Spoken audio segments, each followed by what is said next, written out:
ఓం శ్రీ మాత్రే నమః. ఓం గురుభ్యో నమః. ఓం శ్రీకృష్ణాయ నమః. అందరికీ నమస్కారం అండి. తేదీ ఫిబ్రవరి 6 మంగళవారం. శోభకృతనామ సంవత్సరం పుష్యమాసం కృష్ణపక్షం ఉత్తరాయణం హేమంత ఋతువు తిథి ఏకాదశి నక్షత్రం మూల.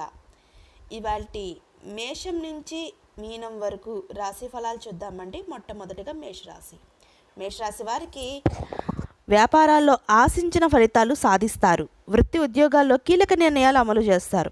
అవసరానికి సన్నిహితుల నుండి ధన సహాయం అందుతుంది. రాజకీయ ప్రముఖుల నుండి అందిన ఆహ్వానాలు ఆశ్చర్యాన్ని పరుస్తాయి.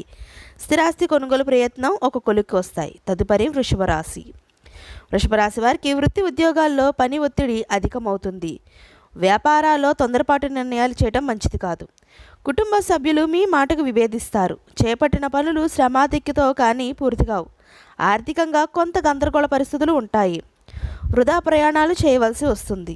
తదుపరి మిథున రాశి వారికి బంధుమిత్రులతో చిన్నపాటి వివాదాలు ఉంటాయి. చేపట్టిన పనులు మందకొడిగా సాగుతాయి. ముఖ్యమైన వ్యవహారాల్లో ఆలోచించి ముందుకు సాగడం మంచిది. ఉద్యోగస్తులకు అధికారులతో చర్చలు ఫలించవు. దూర ప్రయాణాలు వాయిదా వేయడం మంచిది. నూతన వ్యాపారాలు ప్రారంభానికి చేసే ప్రయత్నాలు విఫలమవుతాయి. తదుపరి కర్కాటక రాశి వారికి విద్యార్థులు కష్టానికి తగిన ఫలితం పొందుతారు. జీవిత భాగస్వామి సహాయంతో ముఖ్యమైన పనులు పూర్తి చేస్తారు. వృత్తి వ్యాపారాల్లో ఆశించిన లాభాలు అందుతాయి. సమాజంలో గౌరవ మర్యాదలకు లోటు ఉండదు. చిన్ననాటి మిత్రుల నుండి విలువైన వస్తువులు బహుమతులుగా పొందుతారు. తదుపరి సింహరాశి వారికి మిత్రులతో విందు వినోదాది కార్యక్రమాల్లో పాల్గొంటారు. ఆర్థిక విషయాలు సంతృప్తిగా సాగుతాయి. వృత్తి ఉద్యోగాల్లో పదోన్నతులు పెరుగుతాయి. చిన్ననాటి మిత్రులతో విందు వినోదాది కార్యక్రమాల్లో పాల్గొంటారు.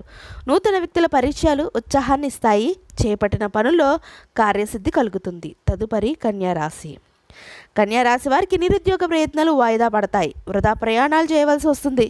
ఇతరులతో వివాదాలకు వీలైనంత దూరంగా ఉండడం మంచిది. ఆరోగ్య విషయంలో జాగ్రత్త అవసరం. అవసరానికి డబ్బు చేతిలో నిల్వ ఉండదు. చేపట్టిన పనులు మందకొడిగా సాగుతాయి. వృత్తి వ్యాపారాల్లో స్వల్ప లాభాలు అందుకుంటారు. తదుపరి తులారాశి వారికి ఉద్యోగ విషయంపై అధికారులతో జాగ్రత్తగా వ్యవహరించాలి. మాతృవర్గం బంధువులతో వివాదాలు కలుగుతాయి. దైవ సేవా కార్యక్రమాల్లో పాల్గొంటారు. ఆదాయ మార్గాలు మందగిస్తాయి.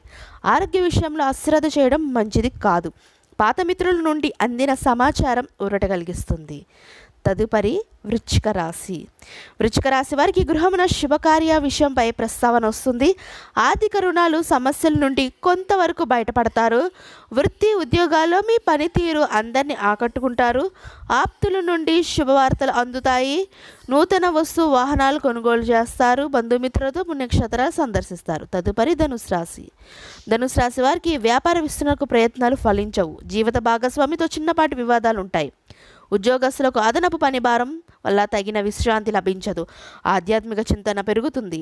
చేపట్టిన పనులు ప్రతిబంధకాలు తప్పవు. కుటుంబ పెద్దల ఆరోగ్య విషయంలో అశ్రద్ధ చేయడం మంచిది కాదు. తదుపరి మకర రాశి వారికి నూతన వ్యాపారాలు ప్రారంభించిన తగిన లాభాలు అందుకుంటారు. ధనదాయ ఆధార మార్గాలు పెరుగుతాయి. వృత్తి ఉద్యోగాల్లో అనుకూలిస్తాయి. నిరుద్యోగులకు అరుదైన అవకాశాలు అందుతాయి. సన్నిహితులతో గృహమున సంతోషంగా గడుపుతారు. చేపట్టిన పనులు ప్రయత్నంగా కార్యసిద్ధి కలుగుతుంది. తదుపరి కుంభరాశి వారికి ఉద్యోగమున సహోద్యోగుల నుండి విమర్శలు అధికమవుతాయి. నేత్ర అనారోగ్య సమస్యలు బాధిస్తాయి. నూతన రుణాలు ప్రయత్నాలు ఫలించవు. ఆధ్యాత్మిక చింతన పెరుగుతుంది. వృత్తి వ్యాపారాల్లో ఊహించిన మార్పులు చోటు చేసుకుంటాయి. ఆకస్మిక ప్రయాణాలు చేయవలసి వస్తుంది. దూరపు బంధువులతో మాట పట్టింపులు ఉంటాయి. తదుపరి మీనరాశి వారికి స్థిరాస్తి క్రయ విక్రయాల్లో నూతన లాభాలు అందుకుంటారు. సంతాన వివాహ విషయాలపై గృహమున చర్చలు చేస్తారు. విలువైన వస్తు వాహనాలు బహుమతులుగా పొందుతారు. ఆర్థిక పరిస్థితి గతం కంటే మెరుగ్గా ఉంటుంది. నూతన వస్తు లాభాలు అందుకుంటారు. నిరుద్యోగులకు కళలు ఫలిస్తాయి. ఇదండి ఇవాల్టి మేషం నుంచి మీనం వరకు రాశి ఫలితాలు. ఈ వీడియో మీకు నచ్చినట్లయితే షేర్ చేయండి, లైక్ చేయండి. మరిన్ని వీడియోస్ కోసం మా ఛానల్ సబ్స్క్రైబ్ చేసుకొని పక్కన బెల్ ఐకాన్ ఉంది, దాన్ని ట్యాప్ చేసి అలాంటి బటన్ క్లిక్ చేస్తే మేము చేసే ప్రతి వీడియో మీకు నోటిఫికేషన్గా వస్తుంది. అలాగే ఈ వీడియోపై మీకు ఎలాంటి సలహాలు సూచనలు ఏమన్నా దయచేసి మా కామెంట్ బాక్స్లో కామెంట్ అయితే పెట్టండి. ఇంకొక మంచి వీడియోతో మళ్ళీ మీ ముందుకు వస్తాం. సర్వేజన సుఖినో భవంతు. అందరికీ ధన్యవాదాలు.